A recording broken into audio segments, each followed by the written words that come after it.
முருகன் அருளால் நல்லதாகவே நடக்கட்டும். அனைவருக்கும் வணக்கம். சஷ்டி விரதம் அப்படிங்கிறது முருகப்பெருமானின் அருளை பெறுவதற்கு கடைபிடிக்கப்படும் ஒரு அற்புதமான விரதங்க. இந்த விரதத்தோட முக்கிய நோக்கமே முருகப்பெருமான் சூரபத்மனை வதம் செஞ்சு தேவர்களை காத்ததை நினைவு கூறுவது தாங்க. சஷ்டி விரதத்தை மாதந்தோறுமே வரும் சஷ்டி திதியிலும் கந்த சஷ்டி காலத்திலும் கடைபிடிக்கலாங்க. இந்த விரதத்தை மேற்கொள்ளுவதன் மூலம் நல்ல ஒரு குழந்தை பேரு, திருமணம், ஆரோக்கியம், புகழ், செல்வம் இது எல்லா பலன்களுமே கிடைக்கும். மேலுமே இந்த முருகப்பெருமானை வழிபடுவது ஒரு அற்புதமான ஒரு நாளுன்னே சொல்லலாம். முருகப்பெருமானின் முரு அருளை பெறுவதற்குமே சஷ்டி திதிகளில் விரதம் இருந்தாலே அகப்பையில் குழந்தை வரும் அப்படிங்கிறது ஒரு ஐதீகமாக கூட சொல்லப்படுது. அப்படிப்பட்ட புண்ணியத்தை கொடுக்கும் இந்த நாள் பார்த்திங்களா, நவம்பர் 26/11/2025 அதாவது கார்த்திகை 10ஆம் தேதி இன்னைக்கு புதன்கிழமை என்று வளர்பிறை சஷ்டி திதியானது வருதுங்க. இந்த நாளில் முருகப்பெருமானுக்கு உகந்த சஷ்டி விரதம் நீங்கள் கடைபிடிக்கலாம். இந்த நாளில் சஷ்டி விரதம் கடைபிடிக்கிறதுனால நமக்கு கிடைக்கும் நன்மைகள் என்ன, எப்படி சரியான முறையில் விரதம் இருக்கிறது அப்படிங்கிறத எல்லாமே நம்ம தொடர்ந்து இந்த வீடியோவில் பார்க்க போகிறோம். மேலுமே யார் யார் எல்லாம் இந்த சஷ்டி விரதத்தை இருக்கலாம் அதையும் பார்க்க போகிறோம். வீடியோ உங்களுக்கு ரொம்ப யூஸ்ஃபுல்லாக இருக்கும். வீடியோவை ஸ்கிப் பண்ணாமல் முழுமையாக பாருங்கள். வீடியோ பிடிச்சிருந்தால் லைக் பண்ணுங்கள், கமெண்ட் பண்ணுங்கள், ஷேர் பண்ணுங்கள். நீங்கள் இன்னும் நம்ம இனியவள் உற்சாகம் சேனலை சப்ஸ்கிரைப் பண்ணலன்னா சப்ஸ்கிரைப் பண்ணிட்டு கூடவே இருக்க பெல் பட்டனையுமே ப்ரெஸ் பண்ணிட்டு வாங்க வீடியோக்குள்ளே போகலாம். முருகப்பெருமானுக்குரிய சிறப்பான விரதங்களில் ஒன்று தாங்க சஷ்டி விரதம். ஐப்பசி மாதத்தில் வரும் கந்த சஷ்டி விழாவின் போதே லட்சக்கணக்கானவங்க விரதம் இருந்து முருகனை வழிபடுவாங்க. ஆனால் கந்த சஷ்டி காலத்தில் மட்டும் இல்லாமல் மாதந்தோறுமே வரக்கூடிய சஷ்டி திதிகளிலும் முருகனுக்காக விரதம் இருந்து வழிபடலாங்க. அது பார்த்திங்களா வளர்பிறை சஷ்டி, தேய்பிறை சஷ்டி அப்படின்னு இரு முறையில் இருக்குங்க. பொதுவாகவே குழந்தை வரம் வேண்டுறவங்க சஷ்டி விரதம் இருப்பாங்க அப்படின்னு சொல்லுவாங்க. ஆனால் எந்த பிரச்சனையாக இருந்தாலும் சரிங்க, சஷ்டி விரதம் வழிபட்டாலே முருகப்பெருமான் அவங்களோட கஷ்டத்தை முழுமையாக தீர்த்து வைப்பார். பலருமே அனுபவ ரீதியாக கண்ட உண்மையாகவுமே இது சொல்லப்படுறாங்க. அதே மாதிரி இந்த மாத சஷ்டி யாரெல்லாம் விரதம் இருக்கலாம்? குழந்தை இல்லாதவங்க, வறுமையில் வாழ்கிறவங்க, தொழிலில் வளர்ச்சி அடைய வேணும் அப்படின்னு நினைக்கிறவங்க, நோய்கள் குணமாக வேணும் அப்படிங்கிறவங்களும், திருமண தடை இருக்கிறவங்களும், கல்வியில் மேன்மை அடைய வேணும் அப்படின்னு நினைக்கிறவங்களும், எங்கு போனாலுமே யார் ஒருவராலுமே பிரச்சனை இருந்து கொண்டு இருக்குது அப்படின்னு நினைக்கிறவங்களுமே மாதந்தோறுமே சஷ்டி விரதத்தை நீங்கள் இருக்கலாம் ஆரம்பிக்கலாங்க. இன்னும் என்னவெல்லாம் உங்களுக்கு பிரச்சனை இருக்குதோ அந்த பிரச்சனைகள் தீர இந்த சஷ்டி விரதம் இருந்தாலே அனைத்து விதமான பிரச்சனைகளுமே தீர்ந்து விடுங்க. மேலுமே இந்த விரதத்தை எப்போது துவங்க வேணும், பிரச்சனைகள் தேய வேணும் அப்படின்னு நினைக்கிறவங்க தேய்பிறை சஷ்டியிலும், நல்ல விஷயம் தூங்குவதுங்களும் அப்படின்னு வளர வேணும் அப்படின்னு நினைக்கிறவங்க வளர்பிறை சஷ்டியிலும் விரதம் இருக்க துவங்கலாங்க. இப்போது வரக்கூடிய சஷ்டி பார்த்திங்களா வளர்பிறை சஷ்டிங்க. ஆனால் எந்த காரணத்திற்காகவுமே சஷ்டி விரதம் இருந்தாலும் வளர்பிறை, தேய்பிறை என எந்த திதியில் வேண்டுமானாலும் சஷ்டி விரதம் நீங்கள் இருக்கிறாங்க, இரண்டிலுமே உங்களுக்கு பலன்கள் பல மடங்கு பெருகும். சஷ்டி விரதம் இருக்கிறவங்க முக்கியமாக கவனிக்க வேண்டிய விஷயங்கள், விரதம் இருக்கும் முறை. சஷ்டி விரதம் இருக்கிறவங்க காலையில் எழுந்த உடனே குளித்துவிட்டு விளக்கேற்றி வீட்டில் இருக்கக்கூடிய முருகரோட திருவுருவ படத்திற்கு செவ்வந்தி பூ அல்லது ஏதாவது ஒரு வெள்ளை நிற பூக்களை நீங்கள் அணிவிக்க வேணுங்க. நைவேத்தியமாக காய்ச்சிய பாலோட சர்க்கரை அல்லது தேன் கலந்து நீங்கள் வைக்கலாம். அது மட்டும் இல்லாமல் 2 வாழைப்பழங்கள் அல்லது என்ன பழம் உங்களுக்கு கிடைக்குதோ ஏதாவது ஒரு பழத்தை நீங்கள் வைக்கலாம். மேலுமே வெற்றிலை பாக்கு மனமுருகி நம்மளோட பிரார்த்தனை என்னவோ அதை முருகப்பெருமானிடம் முறையிட்டு வேண்டிக் கொண்டு நீங்கள் விரதத்தை துவங்க ஆரம்பிக்கலாம். அது மட்டும் இல்லாமல் அருகில் இருக்கக்கூடிய முருகன் கோவிலுக்கு அன்றைய நாளில் நீங்கள் சென்று வணங்கி வர வேணுங்க.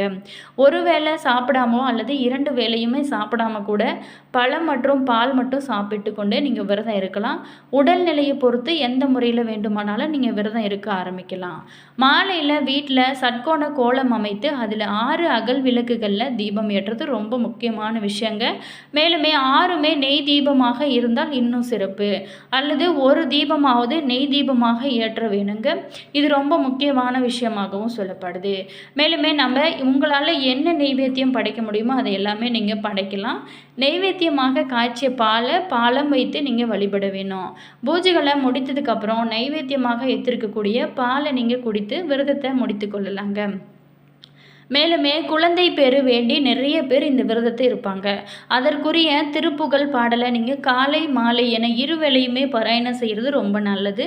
மேலுமே மற்ற பிரச்சனைகள் இருக்கிறவங்க அவங்களுக்குரிய பிரச்சனைகளுக்கு ஏற்ற பாடலை நீங்கள் பாராயணம் செய்யலாம். அல்லது பொதுவாகவே கந்தசஷ்டி கவசம் பாராயணம் செய்கிறது ரொம்ப நல்லது. மேலுமே கந்தசஷ்டி கவசம் பார்த்திங்களா யார் வேண்டுமானாலும் பாராயணம் செய்யலாங்க.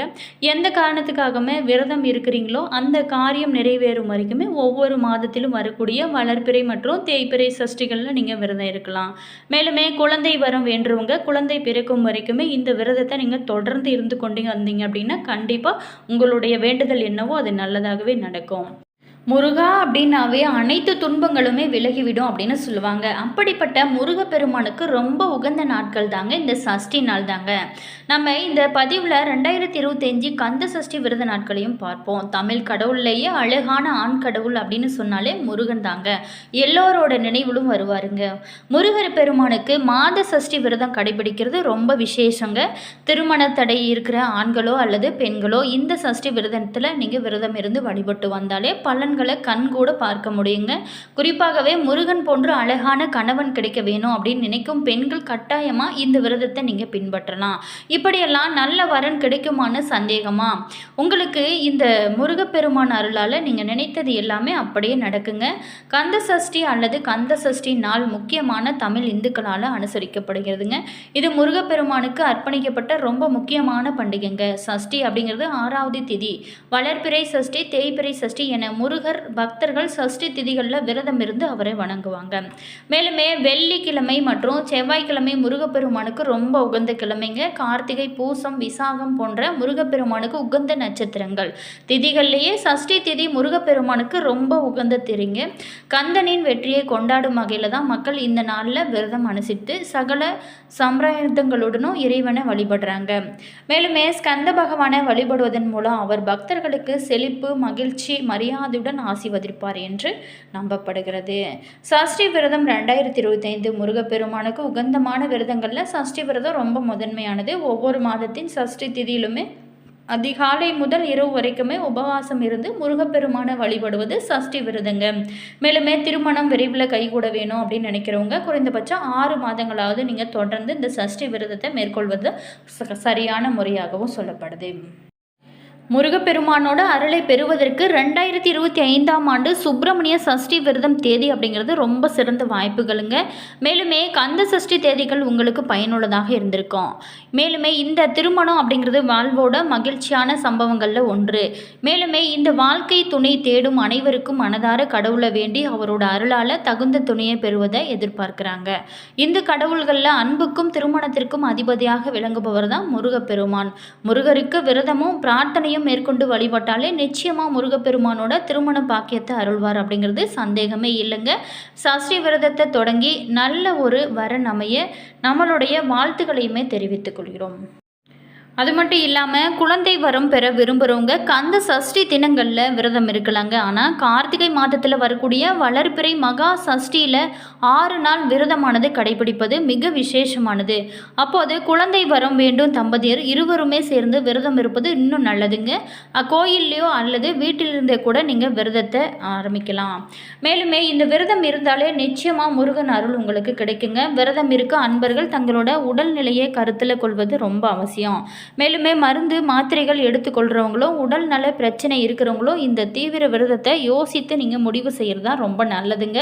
மேலுமே குழந்தை வரம் வேண்டும் தம்பதியர் வேலையில் இருந்தாலும் நம்ம அலுவலகத்தில் கூட விரதம் இருக்கலாம். காலையில் எழுந்து குளித்து முருகனுக்கு பூஜை செஞ்சு உங்களோட விரதத்தை நீங்கள் தொடங்க ஆரம்பிக்கலாங்க.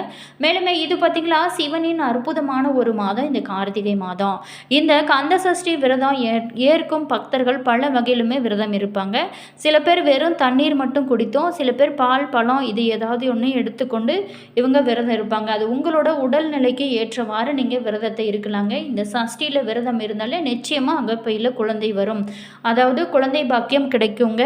நிச்சயமாக நீங்கள் முழு நம்பிக்கையோடு நீங்கள் விரதம் இருங்க. முருகன் அருளால் உங்களுக்கு நிச்சயமாக நல்ல ஒரு குழந்தை அழகான முருகன் போன்று அழகான குழந்தை பிறக்குங்க.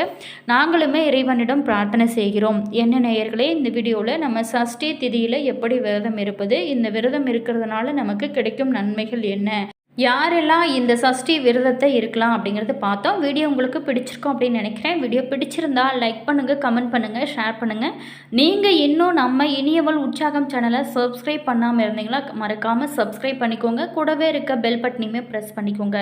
அப்போ தான் நாங்கள் போடுற ஒவ்வொரு வீடியோவுமே உடனுக்குடன் நோட்டிஃபிகேஷனாக வந்து சென்றடையும். அதே மாதிரி உங்களோட கருத்து என்ன அப்படிங்கிறத மறக்காமல் கமெண்ட் பாக்ஸ் செக்ஷனில் சொல்லுங்கள்.